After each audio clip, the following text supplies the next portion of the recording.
Pathetic, a forgotten remnant, the man sneered in flawless French, loud enough for Celine to hear. Justin Wright, billionaire king of tech, thought he was being clever, dissecting her life for his bored guests' amusement. She balanced the heavy tray, smile fixed, rage simmering. He saw a waitress, a nobody. What he didn't see? Her Columbia Classic scholarship, the 4 languages she commanded, the quiet strength forged caring for her ailing father. This wasn't just about bad service or a ruined evening. It was about dignity. A slow burn of injustice crackled in the air. They have no idea that her kindness is a silent weapon. Wright was about to learn a brutal lesson. Underestimate a ghost at your peril. Something wicked was about to unfold. He called her pathetic. He called her a forgotten remnant of a failed life. He had no idea the ghost he was mocking held the key to his own undoing, and that her reply would shatter his world in a way his billions never could. The scent of Level Falon was a complex symphony of contradictions. It smelled of old money and new ambition of truffles, shaved over handmade pasta of seared scallops, and the faint citrusy perfume of women who never had to look at a price tag. For Celine Vance, however, it smelled mostly of exhaustion. It was the scent of starched linen, industrial strength, dish soap, and the subtle metallic tang of anxiety that clung to the back of her throat. For 10 hours a day, 6 days a week, Selena was a ghost. She moved with unpracticed economy of motion through the tightly packed tables, her steps silent, her smile a carefully constructed mask of pleasant neutrality. She refilled water glasses before they were empty, cleared plates the moment a fork was laid to rest, and anticipated the needs of her patrons with a near psychic intuition. It was a skill born of desperation, honed by the relentless pressure of needing to make rent on her tiny 4th-floor walk up in a less than fashionable part of Brooklyn. Her hands, once destined to turn the fragile, ancient pages of Latin manuscripts, were now calloused from carrying heavy trays. Her mind, which had once danced with the philosophies of Seneca and the epic verses of Homer, was now a Rolodex of steak temperatures, wine pairings, and the subtle allergies of the city's elite. 4 years ago, Selena had been the star of Columbia University's classics department. She had a full scholarship, a mind that professors called incandescent, and a future that seemed paved with the prestige of academia. She spoke 4 languages, including the lyrical French she'd perfected during a summer abroad in Aix-en-Provence, a trip that now felt like a dream from another life. Then the phone call came. Her father, a kind gentleman who had run a small, independent bookstore his entire life, had suffered a massive stroke. The bookstore, already struggling against the tide of online giants, went under. The medical bills piled up into a mountain of debt, so vast it blotted out the sun. Celine, without a second thought, had dropped out of her final year to care for him and to earn. The only job she could get that paid quickly and in cash tips was waitressing. The irony was a bitter pill she swallowed every morning when she tied the crisp black apron around her waist. The apron felt heavier than any academic robe ever could. Tonight was a Tuesday, typically a slower evening, but a chill in the late autumn air had driven the wealthy indoors. The restaurant was buzzing with the low hum of conversation and the clinking of expensive crystal. Celine moved through it all, a silent observer of a world she once brushed against but could no longer enter. She saw the casual cruelty, the thoughtless dismissals, the entitlement that wealth seemed to breed in some.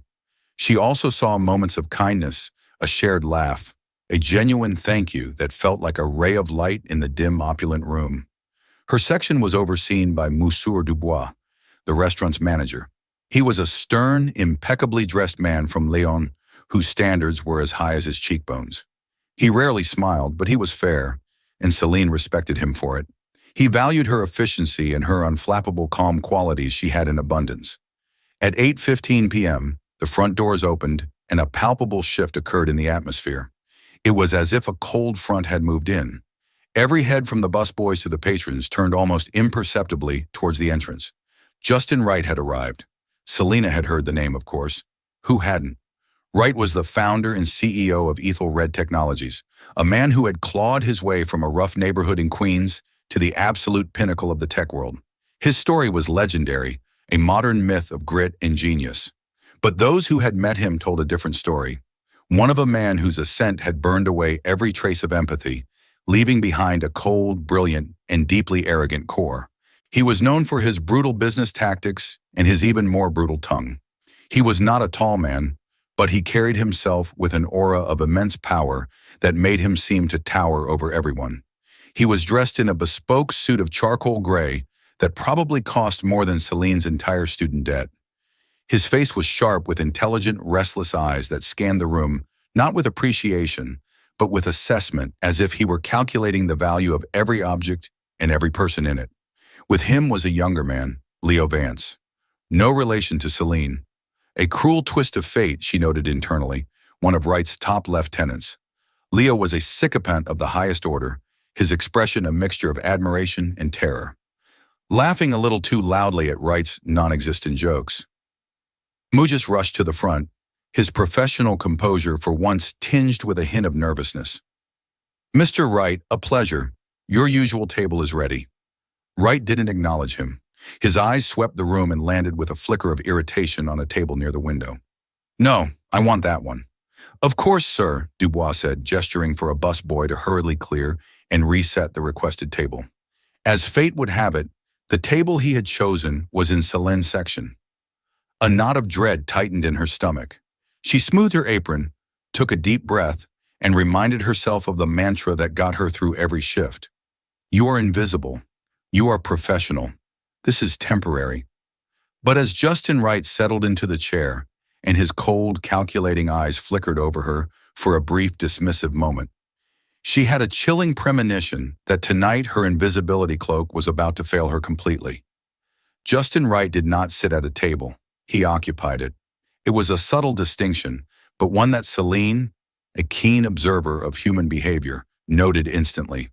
He spread his presence across the small space like an impeding army, placing his phone, a sleek, unreleased ETH prototype face down with a sharp, definitive click.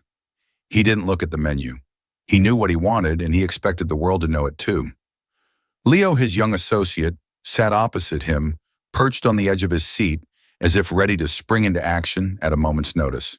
He was a study in anxious energy, his eyes darting from his boss to the other patrons, seemingly cataloging every glance sent their way. Celine approached the table, her notepad in hand, her face set in the polite, neutral mask she wore for every customer. "Good evening, gentlemen. My name is Celine, and I'll be taking care of you tonight. Can I start you with some water? Perhaps a drink from the bar?" Wright didn't look at her. He was swiping through something on his watch, his brow furrowed in concentration. Voss still and a bottle of the 98 Pattis. "Don't bother showing it to me. Just open it. The 98 Pattis." Celine's mind did a quick calculation. It was one of the most expensive wines on their list, a bottle that cost more than 3 months of her rent. "An excellent choice, sir," she said, her voice even. Leo, eager to contribute, added quickly, "And a Macallan 25 for me." "Neat." "Of course," Celine said, making a note. She turned to leave, but Wright's voice, sharp and cold, as shattered ice, stopped her. "And the specials," he commanded, still not looking up from his watch. "Recite them." It was a test. She knew it instantly. He wasn't interested. He was checking for competence for any flaw in the service he was paying a premium for. She took a steadying breath and began. "Tonight our chef is pleased to offer a pan-seared foie gras with a fig and balsamic reduction to start. For the main course, we have a DOA sole filet, tableside served with Harrods Verts, and a lemon caper butter sauce, as well as a dry-aged coat deer for 2 with truffle palm puree." She delivered the lines flawlessly, her pronunciation perfect, her cadence smooth. She had memorized them hours ago, along with the specific origin of the figs and the aging process of the beef. For a brief moment, a flicker of surprise registered in Leo's eyes. Wright, however, finally looked up, his gaze sweeping over her, not as a person, but as a piece of machinery that was, for the moment, functioning correctly. "Fine. We'll start with 2 of the foie gras. I'll have the New York strip rare. Tell the chef if it's cooked a second over. I'll send it back to his station personally." "And for you, sir?" Celine asked, turning to Leo. "I'll have the same. Rare is good." "Great," Leo stammered, nodding enthusiastically. Very good, sir, Celine said, collecting the menus. As she turned to walk away, she heard Wright mutter to Leo just loud enough for her to hear. See that Leo precision? That's what's missing everywhere else. People have gotten lazy, soft. They want handouts, not responsibility. His eyes followed Celine as she walked toward the sommelier station. Service industry, it's the last refuge for those with no ambition, a purgatory for broken dreams. Leo chuckled nervously. You're right, Justin. Absolutely. Celine's back stiffened, but she didn't break her stride. She had heard variations of that sentiment 100 times. It was the casual disdain of the powerful a way to reinforce their own sense of superiority by diminishing the humanity of those who serve them. She retrieved the precious bottle of Pattis from the cellar, her hands steady as she carried it back to the table in a proper cradle. The ritual of opening the wine was one she usually enjoyed.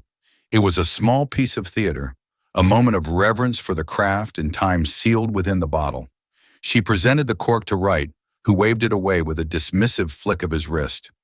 As she began to pour a small tasting amount into his glass, he leaned toward Leo, and the language of the conversation shifted. He began speaking in French. It was a common tactic among a certain type of wealthy American patron.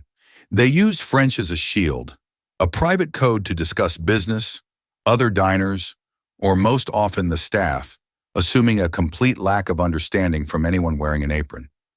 Wright's accent was impeccable, polished by years of business dealings in Paris and Geneva. You see, Leo, he began in French, his voice a low, confidential murmur as Celine carefully poured the deep ruby liquid. The world is divided into two types of people, architects and furniture. The architects design the world and the furniture fills the space. It's important to know which you are and to treat the furniture accordingly. He swirled the wine in his glass, not even glancing at Celine, who stood patiently by his side, the heavy bottle in her hand. Her heart began to beat a little faster, a cold, slow anger starting to uncoil in her gut. She remained perfectly still, her expression unchanged. Leo, whose own French was clumsy and accented, struggled to keep up. Yes, architects, I like that. Wright took a sip of the wine, his eyes closing for a moment as he savored it. He nodded curtly at Celine, a signal for her to fill his glass and then Leo's. As she leaned over to pour for Leo, Wright's gaze fell upon her, and this time it lingered.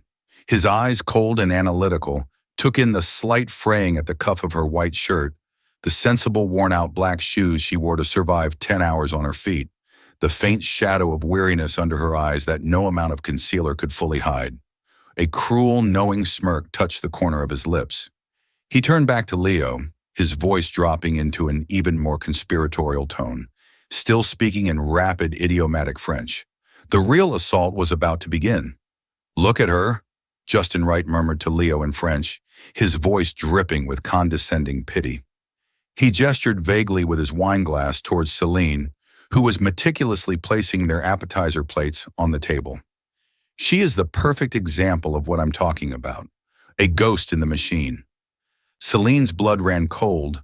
She kept her hands steady, her movements precise, her eyes focused on the task of aligning the silverware perfectly. Inside a storm was raging. Every word he spoke was a perfectly aimed dart, and she could feel them landing one by one. Leo, emboldened by the wine, and his boss's confidence, leaned in. She seems efficient enough, he offered, trying to sound discerning. Efficiency is the virtue of the drone, Wright scoffed, swirling his Patronus. I'm not talking about her function. I'm talking about her essence. Look at her eyes. There's nothing there. It's the look of someone who had a dream. Once a small, pathetic little dream, and then had to watch it die. Maybe she wanted to be an artist or a singer. Now she carries plates of food for men like us. Celine placed the last plate down and took a half step back, assuming the professional at attention posture required of her. She was supposed to be invisible, a silent servant, but she was a captive audience to her own vivisection. Her shoes, Wright, continued his voice, laced with a theatrical sadness that was more insulting than outright anger. You can always tell their story by their shoes. Those are shoes of defeat, worn out from walking away from every opportunity, from pacing in a cage of mediocrity. I'd wager she takes the subway home every night to a tiny sad apartment, eats leftovers standing over the sink, and falls asleep to the sound of her neighbors fighting. It was so eerily close to the truth that a lump formed in Celine's throat. The worn-out Dr. Shaw's shoes were the only ones that could get her through the night without her feet bleeding. The long subway ride was her only chance to read a stolen 15 minutes with a worn paperback of Marcus Aurelius she kept in her bag. The leftovers were a reality of her budget. He wasn't just being cruel. He was painting a portrait of her life with the casual, arrogant brush strokes of a man who had never known a day of real struggle. Leo, now fully committed to the role of the cruel court jester, let out a small, sycophantic laugh. A sad apartment for a sad girl. The word sad hit Celine harder than pathetic. Pathetic was a judgment of her circumstance. Sad was a judgment of her soul. She felt a flush of heat rise up her neck, a burning humiliation. He was stripping her of her dignity, piece by piece, right in front of her, using a language he assumed was a fortress. But for Celine, it wasn't a fortress. It was a window. And through it, she was seeing the true ugly nature of Justin Wright's own soul. He didn't just want to be rich. He needed to believe that those who weren't rich were fundamentally lesser beings. His wealth wasn't just a comfort. It was a validation of his own superiority, a shield against the fear that underneath it all, he was just that kid from Queens, terrified of being insignificant. Wright leaned back, savoring his cruelty as much as his wine. He took a bite of his foie gras and gestured at Celine again. This is the natural order of things, Leo. The strong, the intelligent, the ambitious. We rise. It's a law of nature, and the rest they exist to serve, to facilitate our lives. It's not cruel. It's just equilibrium. She has found her level. Her purpose is to pour our wine, and she will be forgotten the moment we walk out that door. He paused, then delivered the final, most cutting blow, looking directly at her but seeing only the uniform, the furniture. What a waste of a life, utterly forgettable. The words hung in the air between the two men, unheard by anyone else in the restaurant. Or so they thought. For Celine, the sound was deafening. Every sacrifice she had made for her father, every dream she had put on hold, every exhausting shift she had endured with grace, he had taken all of it and twisted it into a narrative of failure and insignificance. The mask of the professional waitress was beginning to crack. A single hot tear pricked the corner of her eye, and she fought it back with a ferocity she didn't know she possessed. She would not cry. She would not give him the satisfaction. Her father had taught her that true poverty wasn't a lack of money, but a lack of dignity, and she would not let this man steal hers. She straightened her spine, which felt like lifting 1,000 B of lead. She had fulfilled her immediate duty. The appetizers were served.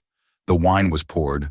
According to the rules of her job, she should retreat now, melt back into the shadows, until she was needed again. But the ghost had heard everything, and the forgotten woman was about to remind Justin Wright that some people, no matter how humbly dressed, are anything but forgettable. The accumulated knowledge of ancient worlds, the quiet strength forged in personal tragedy, and the righteous anger of a soul wrongly judged were coalescing within her. She took a slow, deliberate breath. The time for silence was over. Celine did not move. She remained standing by the table, a silent statue in a black apron. The quiet stillness from her, where there should have been a retreat, was the first thing that seemed to pierce Justin Wright's bubble of arrogance. He glanced up at her, a flicker of annoyance in his eyes as if a piece of furniture had suddenly developed a fault. "Is there a problem?" he asked, his tone sharp. He spoke in English now, the switch a clear indication that the private conversation was over, and he was once again addressing a servant. Selina met his gaze. Her own eyes, which he had so cruelly dismissed as empty, were now blazing with a quiet, intense fire. For the first time all evening, he was truly looking at her, and he seemed momentarily taken back by the force of the intelligence he saw there. She didn't look defeated. She looked formidable. Her voice, when she finally spoke, was not loud, but it cut through the ambient noise of the restaurant with crystalline clarity. It was low, steady, and devoid of any accent. It was the voice of a scholar. "No, Mr. Wright," she began, speaking in flawless, articulate English. "There is no problem, but I feel compelled to offer a response to the philosophical assessment you just shared with your colleague." A stunned silence fell over the table. Leo's jaw literally dropped, his face paling as he shot a terrified look at his boss. Justin Wright's smirk vanished, replaced by a mask of cold, dangerous disbelief. His knuckles were white where he gripped his wine glass.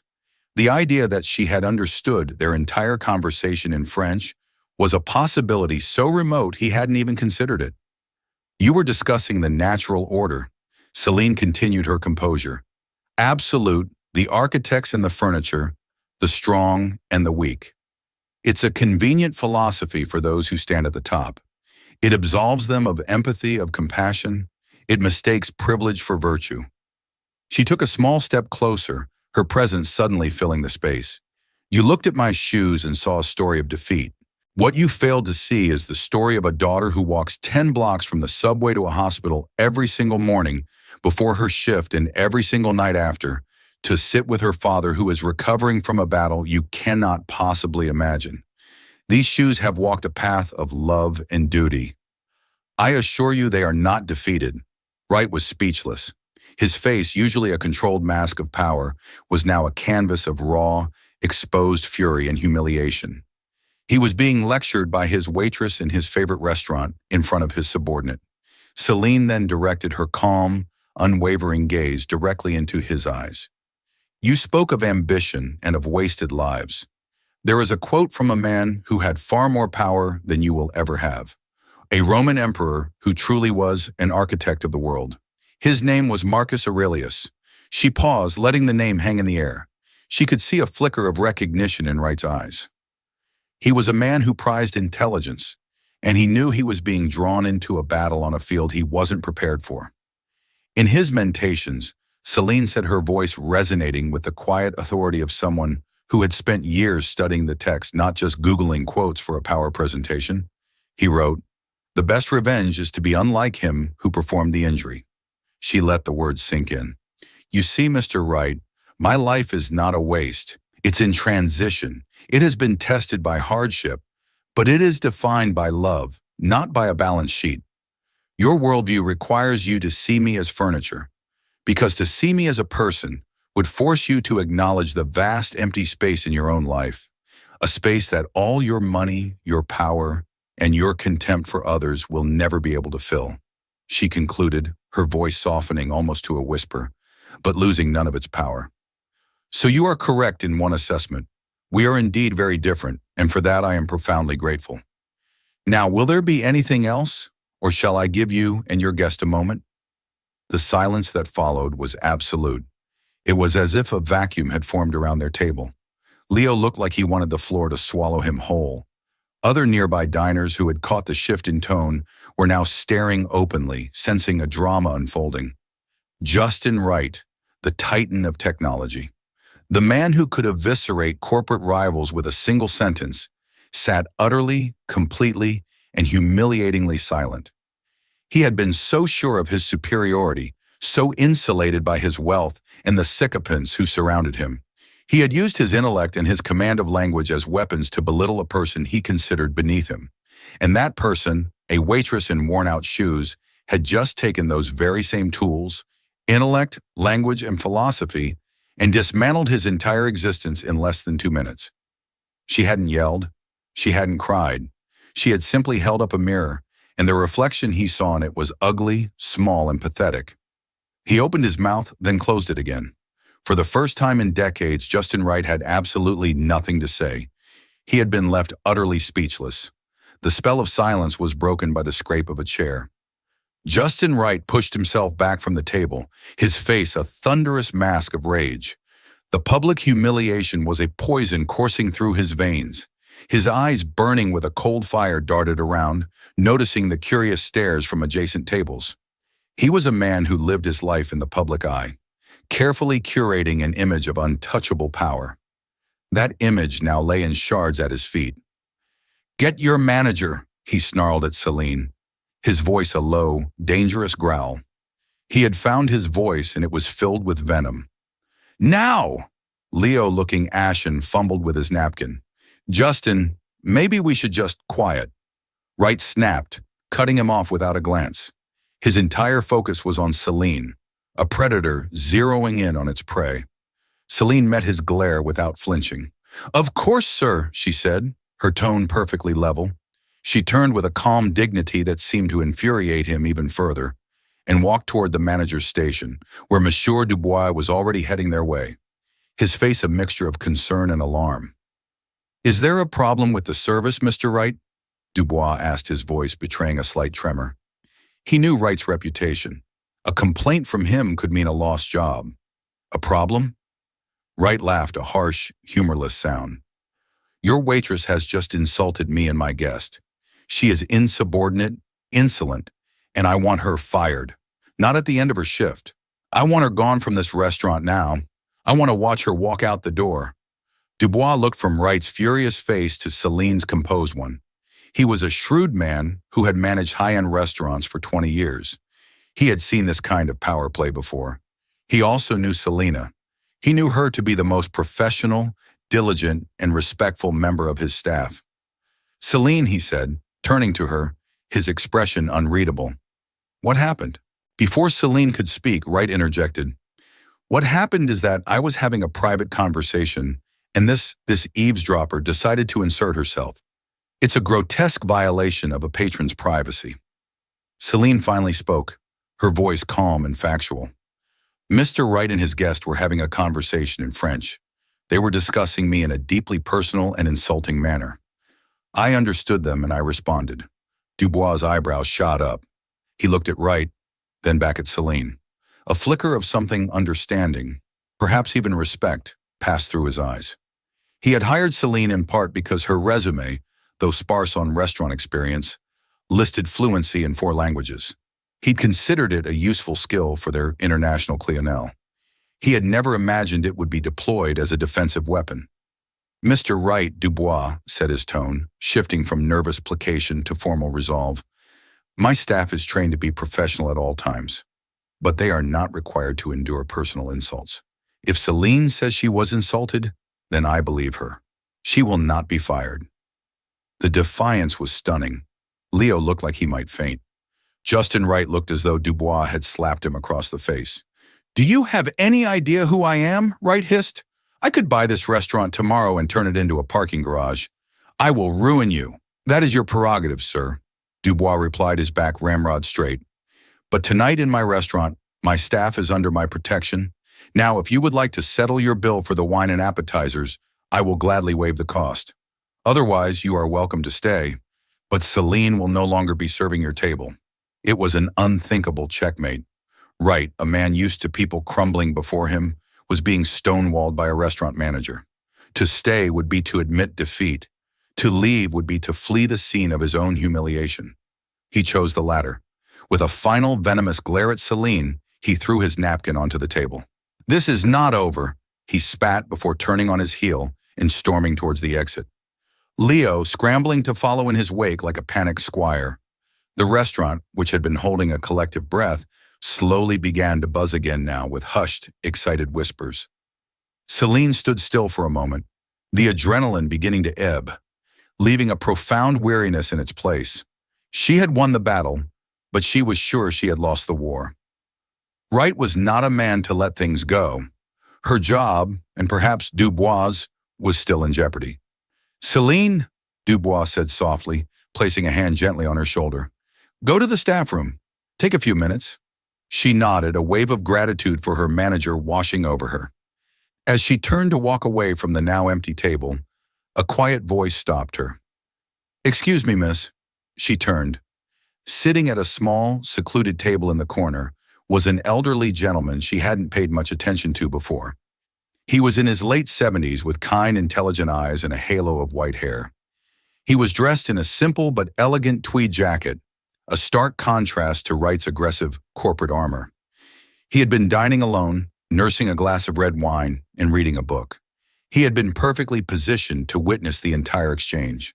"I just wanted to say," the man said, his voice a gentle, cultured baritone, "that what you did was remarkable. The courage and dignity you displayed were truly something to behold."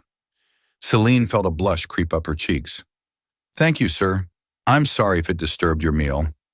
"Nonsense," he said with a warm smile. "It was the most invigorating piece of theater I've seen all year." Marcus Aurelius, no less. A perfect choice. He paused, his eyes twinkling. I happen to be an admirer of the Stoics myself. He gestured to the empty chair at his table. Please, if your manager will allow it, join me for a moment. My name is Alistair Finch. Selene recognized the name instantly. Alistair Finch was a legend in New York's cultural and academic circles. A retired titan of the publishing world, he now chaired the prestigious Finch Foundation, a philanthropic organization that funded arts, humanities, and classical studies all over the world. He was a name she had seen on plaques in the very halls of Columbia she had been forced to abandon. Hesitantly, she glanced at Dubois, who gave her a slight permissive nod. She sat down opposite Mr. Finch, her hands clasped nervously in her lap. I couldn't help but overhear, Finch said gently, what that vulgar man said about your life, the part about broken dreams. Forgive me for intruding, but your command of language, your reference to Aurelius.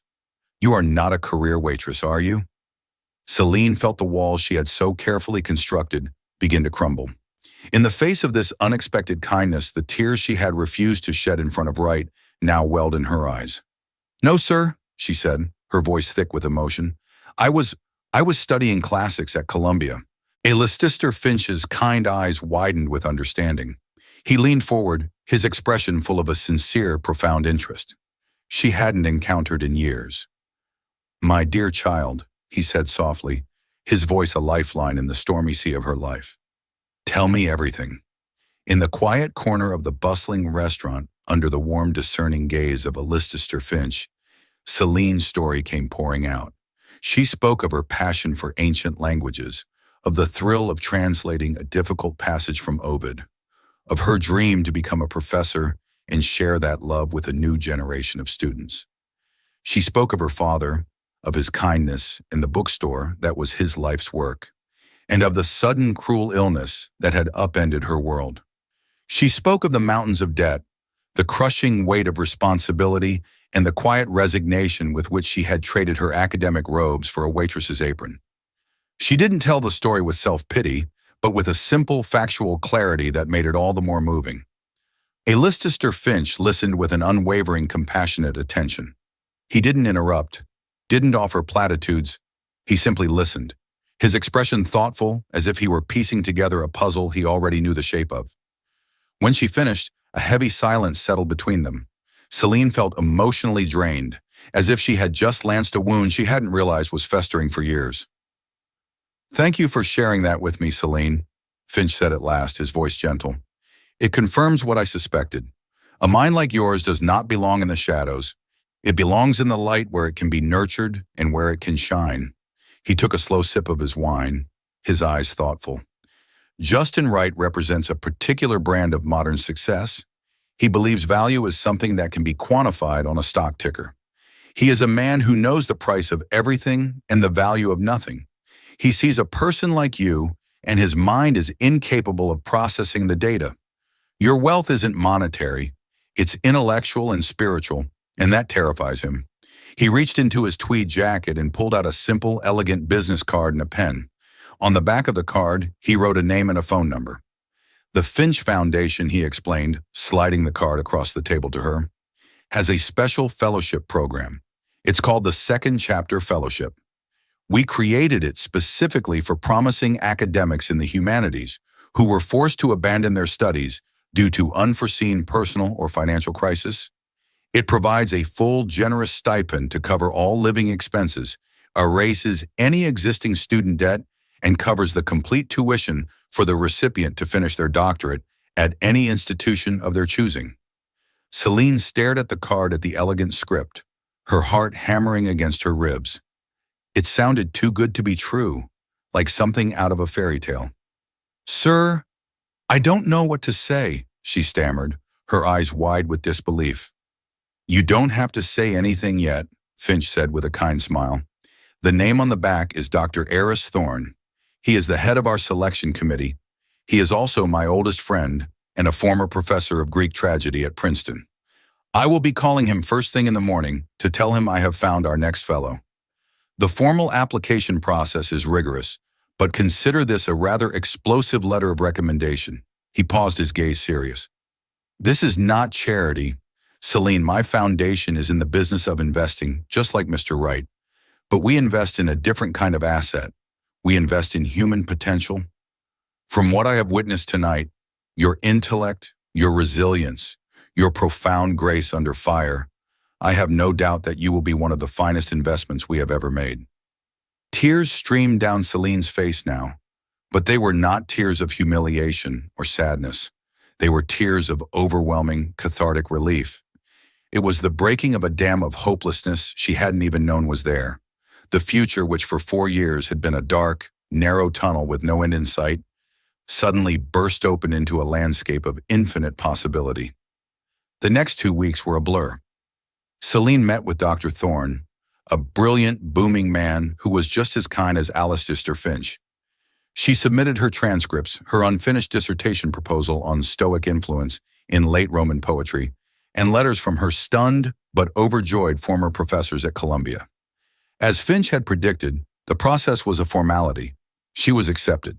The day she received the official letter, she walked into Louis Fallon, not in her uniform but in her own clothes. She found Mr. Dubois in his office doing paperwork. She placed a simple, handwritten resignation letter on his desk. "I can work for another 2 weeks, of course," she said. Dubois read the letter, then looked up at her, a rare, genuine smile gracing his lips. He had heard whispers of what happened after she spoke with the old man in the corner. "That will not be necessary, Celine. Consider tonight your last shift.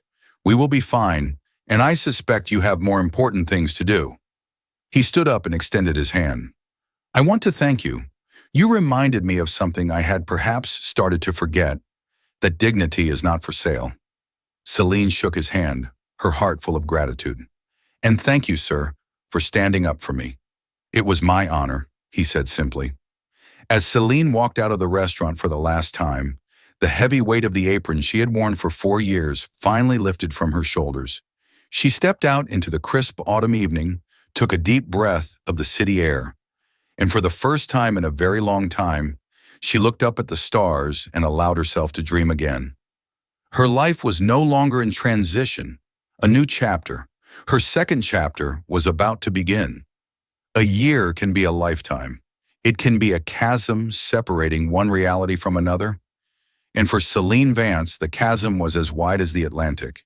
She stood within the celestial grandeur of the New York Public Library's Ader Hall, a place she had once only visited as a student, with a backpack full of books and a heart full of distant dreams.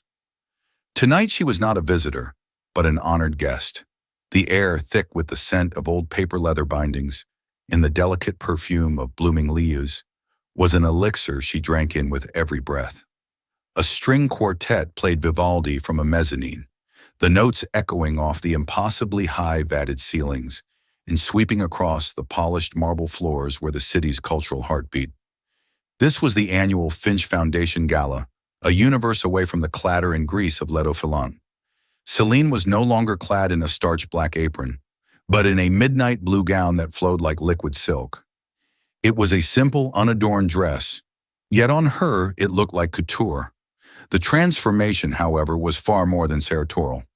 The past year, funded by the Foundation's second chapter fellowship, had been a renaissance of the soul. She had not merely returned to her studies. She had attacked them with the ferocity of a starved person at a banquet.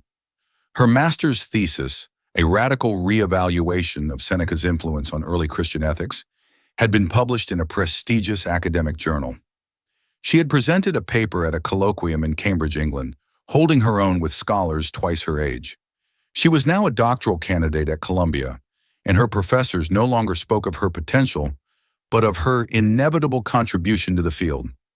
The weariness that had once haunted her eyes was gone, replaced by a vibrant, focused light. She was not merely surviving, she was incandescently alive. "You see," Alistair Finch said, appearing at her elbow with 2 glasses of champagne, his eyes twinkling with paternal pride, "I told you we were making a sound investment." Celine smiled, a genuine, easy expression that reached her eyes. "Alistair, if it weren't for you, I'd likely be debating the merits of still versus sparkling with a hedge fund manager right now. And you'd no doubt win the debate," he chuckled. "But this is a far better use of your talents." As she was conversing with a visiting professor from Oxford about the subtle politics of the late Roman Republic, a sudden chill cut through the warmth of the hall. It was a familiar coldness, a drop in atmospheric pressure she recognized in her very bones. Her gaze lifted and swept across the room. And then she saw him, Justin Wright. He was holding court near a massive marble archway, impeccably dressed, a glass of champagne held like a weapon. He was speaking with a city councilman, gesturing with an air of proprietary ownership at the new wing of the library, the ETH Technologies Digital Archive. It was a monument to his ego, an attempt to etch his name into the hallowed halls of culture, a desperate bid to launder his reputation with philanthropic gold. For a heartbeat, Celine's breath caught in her throat. A ghost of the terrified waitress she had been flickered within her. Then it was gone, extinguished by the steady, confident flame of the woman she had become. She felt no fear, no anger. What she felt, to her surprise, was a profound and distant pity, as if, sensing her gaze, Wright's eyes lifted and scanned the crowd. They passed over her dismissive, then snapped back. A frown creased his brow. It was the look of a man seeing a confounding piece of data his mind could not process. The confusion morphed into disbelief, then into a pale, tight-lipped horror. He recognized her. The furniture was at the architect's ball. Alistair Finch had seen it too. He placed a gentle, steadying hand on Celine's arm. "Well," he murmured, his voice a low thrum of amusement and steel, "it seems the barbarian is at the gates of Rome. Shall we grant him an audience?" Celine met Alistair's gaze and gave a single resolute nod. This was not a confrontation she would seek, but it was not one she would run from. Together they began to walk across the vast marble floor. Their movement was unhurried, graceful, and deliberate. A strange quiet fell in their immediate path, as if the other guests sensed an impending collision of worlds. The sound of her heels and his polished Oxfords clicked in a steady rhythm, a countdown to a reckoning, a year in the making. The councilman, a portly man with a politician's practiced smile, saw Finch approaching and immediately brightened, turning away from Wright. "Alistair, a magnificent evening, truly spectacular, and this must be the brilliant young scholar everyone is talking about." "Indeed it is," Finch said, his voice smooth as velvet, but with an edge that could cut glass. He positioned himself so that he and Celine stood together, a unified front. "Councilman, allow me to introduce Celine Vance. Her recent work on the transmission of Stoic texts is already being considered foundational. Celine, you may already know Mr. Justin Wright." The introduction was a masterpiece of social warfare. It elevated Celine while completely sidelining Wright, reducing him to an afterthought in a conversation he had been dominating moments before. Wright was trapped in a nightmare of his own making. His face was a mask of strangled rage and profound humiliation. The councilman looked back and forth between them, sensing a history he couldn't comprehend. "Oh, wonderful. You two are acquainted." Justin Wright opened his mouth, but no sound came out. What could he say? "Yes, I once psychologically tortured this woman in French for sport while she was serving me wine." He looked at Celine, truly seeing her for the first time. The poise, the intelligence, the gown, the context. She was not just a person. She was a power, an equal in this arena. And he had no idea how to fight on this terrain. I didn't recognize you." He finally managed to stammer the words, sounding lame and pathetic, even to his own ears. Celine's expression was serene. She looked at him not as an adversary, but as a specimen, an object of study. "I know," she said, her voice soft but carrying an immense weight. "You never really saw me at all."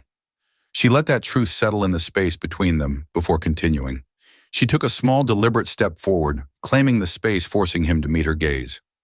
"Actually, Mr. Wright, I've been meaning to thank you," she began. The councilman's eyebrows shot up. Wright looked utterly bewildered.